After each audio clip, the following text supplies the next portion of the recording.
Hello and welcome to the Orange County Crosstalk Show. I'm Alex Bolourchi. I'm here at World Affairs Council of Orange County.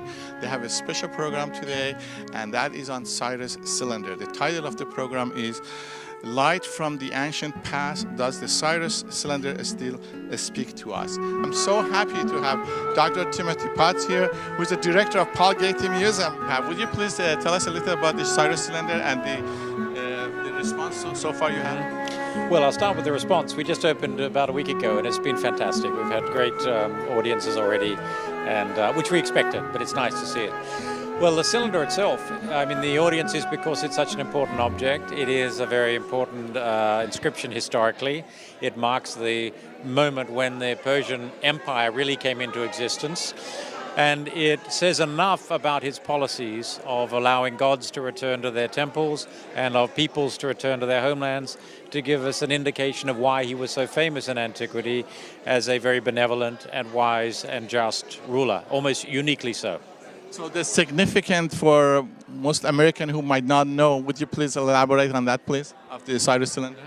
Well, the significance from the modern world comes through the survival of the admiration for him from the Greek writers, and they were not prone to praise Eastern rulers, who they saw as despots and as often rather cruel and not really supporting the sort of society that they believed in. So Cyrus was really unique in being admired by them for his wisdom and peace-loving nature, and also in the Old Testament for allowing the Jewish people to return to Jerusalem and rebuild the temple.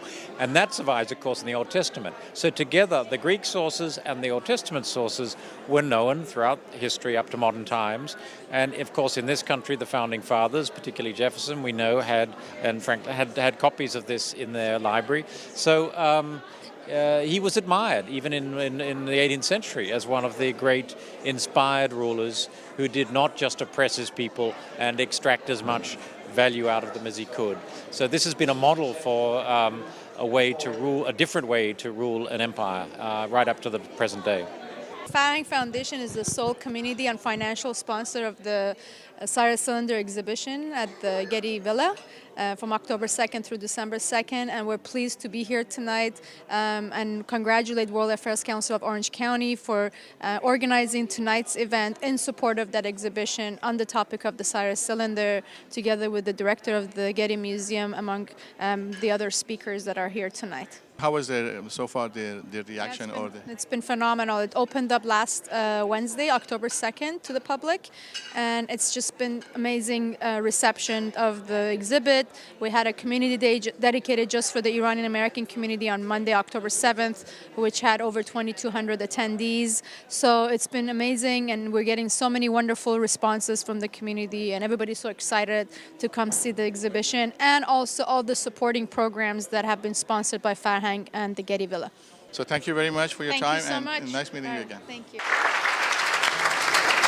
And the final opening comments, Hirad Abdahi. So my question going to be with regard to the Cyrus Cylinder in terms of the law and the legal aspect of the Cyrus Cylinder. Thank you very much. I am the first legal advisor of the International Criminal Court, which is based in The Hague in the Netherlands, and I head the legal and enforcement unit of the presidency of the court.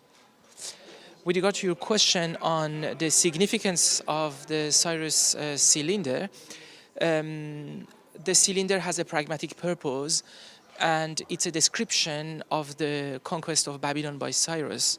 However, it is possible from the cylinder, from the text of the cylinder, the substance of that, to extract a number of values and principles which we could say foreshadow today's human rights principles.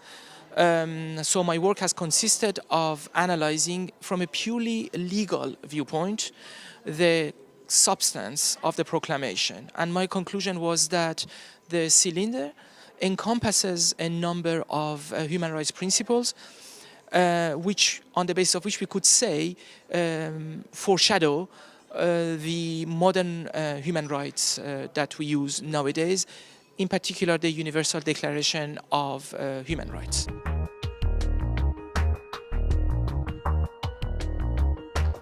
I'm pleased to have here Ambassador Douglas Kimmett, one of the panelists here with regard to Cyrus Cylinder. Ambassador is going to be talking about the human rights aspect of Cyrus Cylinder and other issues that he would like to talk about. I am indeed. This is an extraordinary privilege to be here, and this is a wonderful teaching tool. You know, Americans care a lot about rights because we have a fantastic constitution, but not all Americans recognize that it was greatly influenced by Cyrus and his record of magnanimity and generosity as someone who returned displaced people to their homeland, who recognized the principles of religious freedom, who provided for the kind of security of property and investment that's needed for human flourishing, and how much of that is so very important and critical to the decisions we're making today. I understand Jefferson always had the copies of the Cyrus, the book, or Cyropedia. That's right. So would you elaborate on that, please? Well, you know, Jefferson was very well read, and he prided himself on finding the most apt, the most appropriate source to guide him. And he used the Cyropedia and the biography of King Cyrus to reflect on the structure of the American Constitution and how the structure of the Constitution could be arranged in a way to protect human rights, in addition to any express provision that would protect a right, as the Bill of Rights does. Because we really do have two ways of protecting human rights. One is to limit government power to its appropriate sphere, and the other is an express grant of right that memorializes what all of us are entitled to as a matter of dignity and respect. And Jefferson was greatly influenced by the biography of Cyrus, by the generosity that he brought to it, and of course, the history of stability. Because if you do these things right, they last. And there was a history of 200 years of stability after that. And I understand Cyrus also have been mentioned in the Bible many times, and with regard to the freedom for the Jews and other minorities, would you please elaborate on that?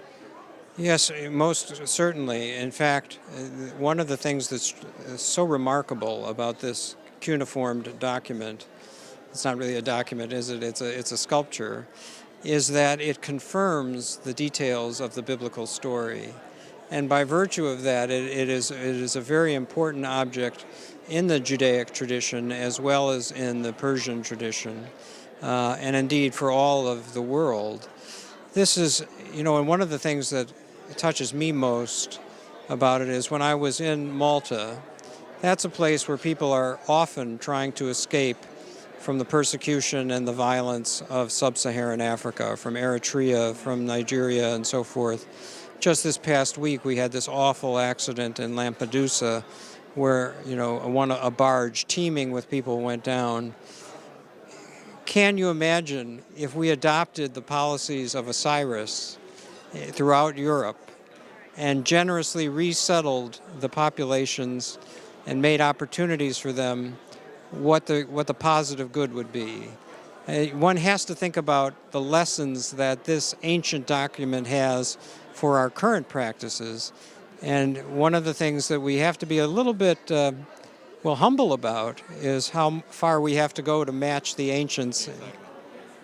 So in your opinion, Cyrus is still talking to us, as the title of this program event is tonight? Well, he's been talking to us in every place where he stops.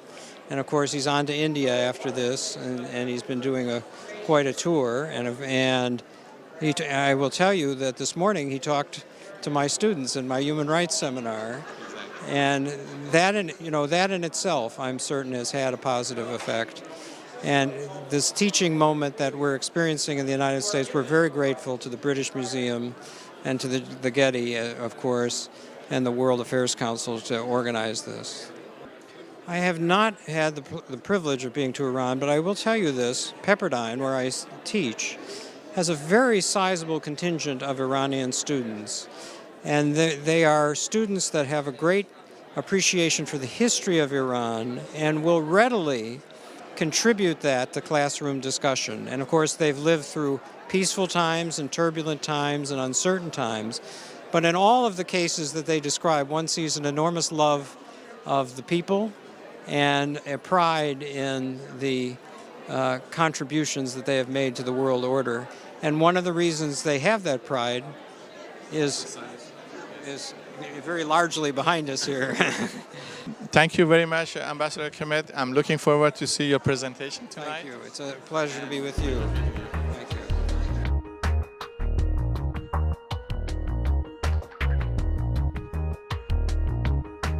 Well, I'm very glad that all the Iranian community has come out here to support this wonderful cause. Again, it's about the Cyrus Cylinder. It had the debut at the Getty Villa, and it's playing till December 2nd. And we have a wonderful panel discussion this evening regarding the Cyrus Cylinder, which is the first declaration of human rights in the world.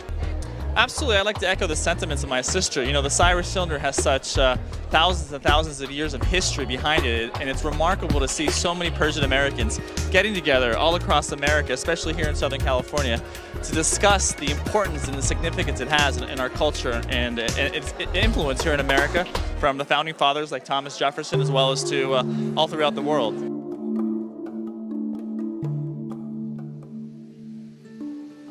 I'm pleased to have Dr. Faraz Shukoo, who is very much involved with NEPOC and World Affairs Council, and I would like to ask him about the importance of Cyrus Cylinder.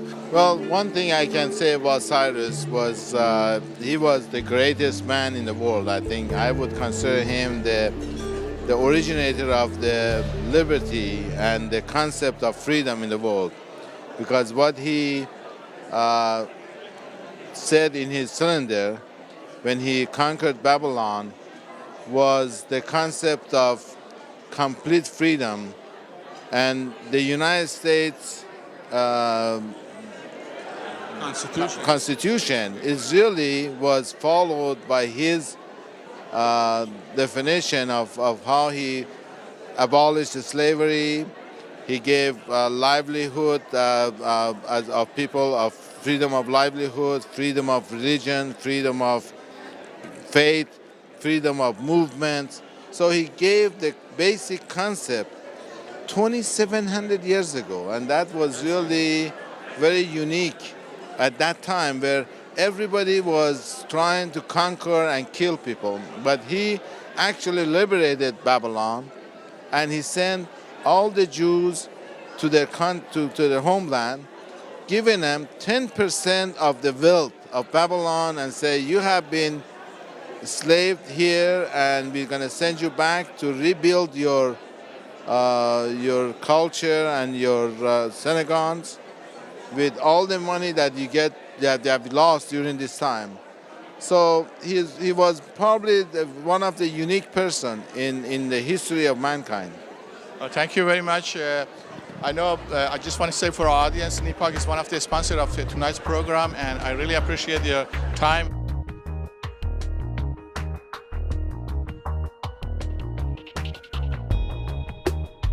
Dennis Praker is our moderator and panelist this evening.